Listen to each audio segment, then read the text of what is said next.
Registration చేసింది నీ government, డబ్బు కట్టించుకున్నది నీ గవర్నమెంట్, అమీన్పూర్లో తెల్లారిపోయి కూలగొట్టేది నీ గవర్నమెంట్.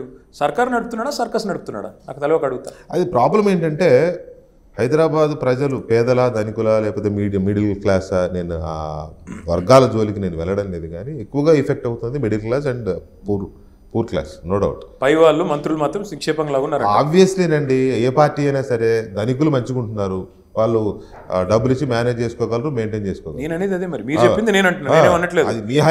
హైదరాబాద్లో ఉంది, మేము మా హయాంలో మేము ఎక్కడ దగ్గరికి వెళ్తే చెప్పండి. ఆ రోజు రేవంత్ రెడ్డి ఏమన్నాడు? ఇదే ఆంధ్రజ్యోతి ఇంటర్వ్యూలో మీ రాధాకృష్ణ గారితో రేవంత్ రెడ్డి గారు ఆయన సుభాషితాలు ఏంటంటే ఆ రోజు చెప్పినవి మీకు కావాలంటే ప్లే చేయండి. ఇట్లా కూల్చేస్తే ఎట్లా అన్యాయం, రెక్కల కష్టం అంతా నాశనం అవుతోంది. దాంతోపాటు ఏం చెప్పాడు, ఇలా ఏమన్నా అక్రమాలు జరిగితే క్రమబద్ధీకరించాలి, ప్రభుత్వానికి బుద్ధి లేదా, నోటీసులు ఇవ్వరా? మరి ఇవాళ బుద్ధి గడ్డి తిన్నదా? ఆ బుద్ధి గడ్డి తిన్నదా రేవంత్ రెడ్డి? రైట్. అధికారంలో ఉన్నప్పుడు ఒకలా, అధికారంలో లేనప్పుడు ఒకలా ఈ డీవియేషన్స్ మీద, కట్టడాల కూల్చివేతల మీద మాట్లాడుతున్నారు. Okay, people will decide. ఇక మనం ఇంకొక దీనికి వద్దాం.